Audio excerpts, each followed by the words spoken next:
ఓం నమో వెంకటేశాయ. జై శ్రీమన్నారాయణ. జై గోవింద.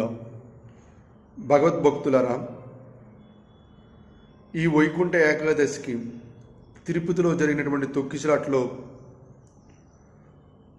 ఒక 6 సామాన్య భక్తులు మరణించడము, ఒక 30 మంది వరకు గాయాల పాలవడము, దీనిపైన ఒకసారి మనము ఆలోచించుకుంటే, ఈ ముక్కోటి వైకుంఠ ఏకాదశి అనేది గోవింద స్వాములు 7 శనివారాల రథం. ఇది పూర్వము 7 శనివారాల రథమని ఉండేది. అదే 42 రోజులు, 7 వారాలు. 7 వారాల రథం అంటే 42 రోజులు అవుతుంది.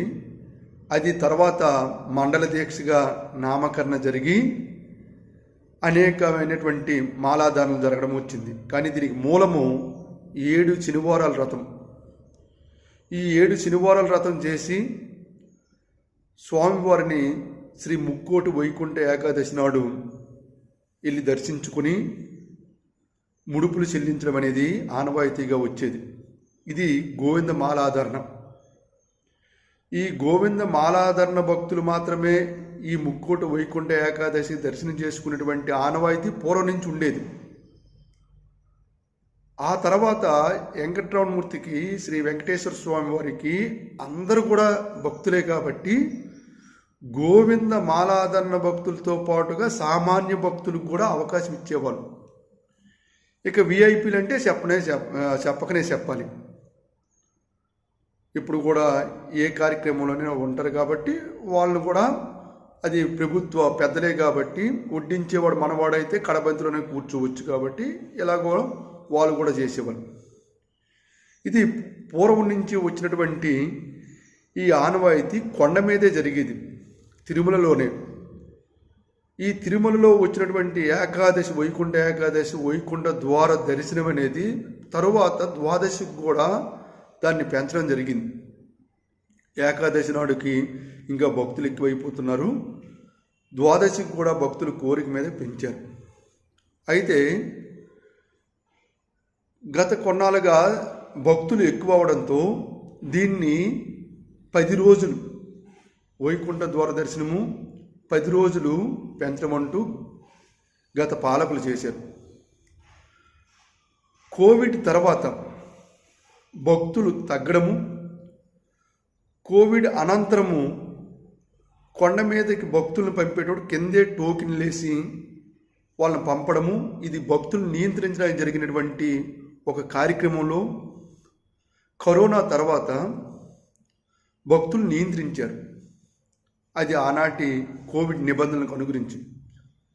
అయితే తర్వాత వైకుంఠ ఏకాదశికి కూడా కంటిన్యూగా అదే విధానం, కింద నుంచి భక్తులకి టోకెన్లు వేసి మీద పంపే విధానం అంటూ చేయడంతో ముక్కోట వైకుంఠ ఏకాదశి నాడు కొండ మీద అందరినీ రూముల్లో పెట్టి దర్శనం పంపే విధానం అనేది టోకెన్లు వేసి పంపే విధానానికి వచ్చింది.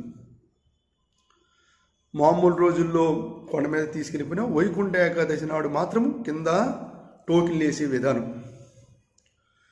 అయితే ఆ 10 రోజులు టోకెన్లు వేసిన భక్తులకు మాత్రమే దర్శనమిచ్చి, ఆన్లైన్లో కానీ ఆఫ్లైన్లో కానీ టోకెన్ ఉంటే మాత్రమే దర్శనము, లేకపోతే దర్శన భాగ్యం లేదు. కొండ మీదకైతే వెళ్ళొచ్చు కానీ స్వామివారిని దర్శించకుండా తిరిగి వెళ్ళిపోయేటువంటి ఆనవాయితీ ఎవరు పెట్టారో పాలకులు పెట్టినటువంటి విధానం. దానివల్ల ఏం జరిగింది? ఎన్నో వేల కిలోమీటర్ల నుండి ఎంతో వ్యయ ప్రయాసాలకు ఓర్చుకుని వచ్చినటువంటి భక్తులు స్వామివారి దర్శనం కాకుండా తిరిగి ముఖంలోకి వెళ్ళడం అనేది జరగడంతో గత సంవత్సరము, అంతకు ముందు సంవత్సరాలంటే ఇటువంటి విధానం రావడంతో భక్తుల తలకు ఆవేదన మేరకు ఈ సంవత్సరం ఏం చేశారంటే 3 రోజులు మాత్రమే ముందిస్తున్నాము, తర్వాత రోజుల కండి 1 రోజు ముందిస్తాము అని ఆన్లైన్లో కొన్ని ఇవ్వగా మిగిలిన నాటికి ఆఫ్లైన్లో ఇచ్చే విధానాన్ని ఏర్పాటు చేశారు. ఇక్కడే అసలు సమస్య వచ్చింది. 3 రోజులకు సరిపడినంత మంది భక్తులను మాత్రమే పంపుతాము, మిగిలిన వారిని మరి పంపలేము, కొండ మీదకైతే వెళ్ళొచ్చు కానీ స్వామివారిని దర్శించడానికి అవకాశం ఉండదు అంటాం. సామాన్య భక్తుడు మీరు 2 గంటల్లో దర్శనం ఎవడూ కోరుకోడు. మీరు కొండ మీద 12 గంటలు కాదు కదా, 24 గంటలు 2 రోజులు 3 రోజులు ఉంచుకున్న భక్తులు ఆనందంగా స్వామివారి సన్నిధిలో ఉన్నామని ఆనందాన్ని వ్యక్తం చేస్తారు. కానీ ఎవరు కూడా దర్శనం లేకుండా తిరిగి వెళ్ళిపోమని అంటే అది సాధ్యమయ్యే పని కాదు. ఇది గత పాలకులు ఏం చేశారంటే కొండ మీదకి వచ్చే భక్తులకి కనీస భోజన సదుపాయాన్ని కూడా ఎక్కడ ఇవ్వబడద్దు అని క్యూ లైన్లోన ఉంటే వాళ్ళకి ఆహారాన్ని మంచినీళ్ళు సప్లై చేయబడుతుందని తప్పించుకోవడానికి 2 గంటల్లో కొండెక్కి దిగొచ్చేయండి అని మీకు టోకెన్ ఇస్తున్నాము, వేరంగా స్వామివారి దర్శనం అవుతుందంటే సామాన్య భక్తుడు నిజమో అనుకున్నాడు కానీ దీని వెనకున్నటువంటి ఆంతర్యము గ్రహించుకోలేకపోయాడు. మీరు మీద ఉంచి ఎంత స్వామివారిని మీకు ఎప్పుడు అవకాశం ఉంటే అప్పుడు లైన్లో పెట్టండి, క్యూ లైన్లో పెట్టండి, గదుల్లో ఉంచండి. 1 రోజు 2 రోజులు ఎన్ని రోజులైనా స్వామివారి దర్శనం చేయించి పంపండి. కానీ టోకెన్ ఉంటేనే దర్శనము లేకపోతే లేదు అనే విధానము మీరు కొండ కిందకి తీసుకుని వచ్చారు. ఎప్పుడు కూడా తిరుమలలో ఎటువంటి ఇలాంటి సంఘటనలు జరగవు. అది స్వామివారు చూసుకుంటారు. అక్కడ ఉన్నటువంటి ప్రతి వస్తువు, చెట్టు పుట్ట అన్నీ స్వామివారికి ప్రతిరూపాలుగా భావిస్తారు. అవన్నీ రక్షించుతాయి అనేటువంటి ఒక భరోసా ఉంటుంది. మీరు కొండ మీద ఉన్నటువంటి ఈ క్యూ లైన్లు మీరు ఎన్నాళ్ళొంచండి అక్కడ స్వామిని ధ్యానం చేసుకుంటూ ఉంటారు. కానీ ఎవరు కూడా ఎటువంటి అఘాయిత్యాలు జరగనివ్వరు. మీరు అటువంటి భక్తి భావాన్ని తీసుకొచ్చి కొండ దిగున తిరుపతిలో ఏముంటుందంటే ఒక వీధి మధ్యలో ఒక స్కూల్ ఉంటుంది. ఆ స్కూల్ దగ్గర మీరు టోకెన్లు ఇస్తామని ఇంతమంది భక్తుల్ని రద్దీని అక్కడ పెడితే అది ఎలా సాధ్యమవుతుంది? ఇందులోకి ముందున్న వాళ్ళకే ఉంటాయి టోకెన్లు, వెనకున్న వాళ్ళకి ఉండవు, వాళ్ళు దర్శనం చేయడానికి అవకాశం ఉండదు, కొండ మీదకి వెళ్ళొచ్చు కానీ దర్శనం చేసే అవకాశం ఉండదు అనుకుంటే ఇన్ని వేల కిలోమీటర్ల నుండి వచ్చిన వాడు ఎలాగెళ్ళగలడు?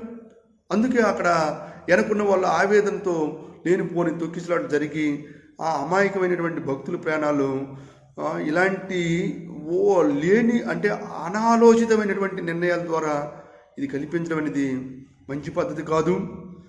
ఇకనైనా ఈ టోకెన్ విధానం రద్దు చేసి, ఎందుకంటే ఆ టోకెన్లు ఎవరికి వస్తాయో తెలియదు, ఎవరికి రావో తెలియదు. ఇందులో భక్తులు 2 రకాలుగా ఉంటారు. కొండకు వచ్చి ముందు లైన్లో ఎలాగోలాగా అక్కడ వేసి చూసి టోకెన్ తీసుకొని దర్శనం చేసుకుని వెళ్ళిపోయేవాడు ఉంటాడు. కానీ నిజంగా ఈ భక్తి భావంతో 40 రోజులు దీక్షలు చేసుకుని వచ్చినటువంటి భక్తుడు మీరు కొండ మీదకి వెళ్ళి దర్శనం లేకుండా ఇంటికి వెళ్ళిపోయింది అంటే అది సాధ్యమయ్యే పని కాదు. కాబట్టి ఇప్పటికైనా పాలక పక్షాలు భక్తుల తాలూకా మనోభావాలతో దెబ్బకాకుండా భక్తి అక్కడికి మీరు తిరుపతి కొండే పూర్వం కంటే ఉండేటువంటి ఆనవాయితీ పంపండి, ఎన్ని రోజులైనా పర్వాలేదు. ఆ దర్శన భాగ్యాన్ని కలుగు చేసి ఇంటికి పంపేటువంటి విధానాన్ని మీరు అవలంబించండి. కొండ మీదకి రండి, స్వామివారి దర్శనం లేకుండా ఇంటికి వెళ్ళిపోండి అనేటువంటి ఈ వితండ ధోరణులు అయితే మాత్రము రాబోయే రోజుల్లో భక్తజన మనోభావాలకు చాలా సంక్లిష్టంగా పరిగణిస్తాయి. కాబట్టి ప్రతి ఒక్కరు కొండకు వచ్చిన ప్రతి భక్తుడికి దర్శనం చేయించి పంపే విధానాన్ని మీరు ఒకసారి ఆలోచించండి. ఎందుకంటే వచ్చే వాళ్ళు లక్షల మంది, దర్శనం 100 మందికి రోజులో 80,000 90,000 కన్నా ఎక్కువ దర్శనం కాలేదు. అలాగని మిగతా వాళ్ళు ఇంటికి వెళ్ళిపోమంటే అది సాధ్యం కాదు. దయచేసి ఇది ప్రతి ఒక్క భక్తుడికి దర్శనం కల్పించే భాగ్యాన్ని ప్రసాదిస్తారని కోరుకుంటూ ఓం నమో వెంకటేశాయ, జై శ్రీమన్నారాయణ.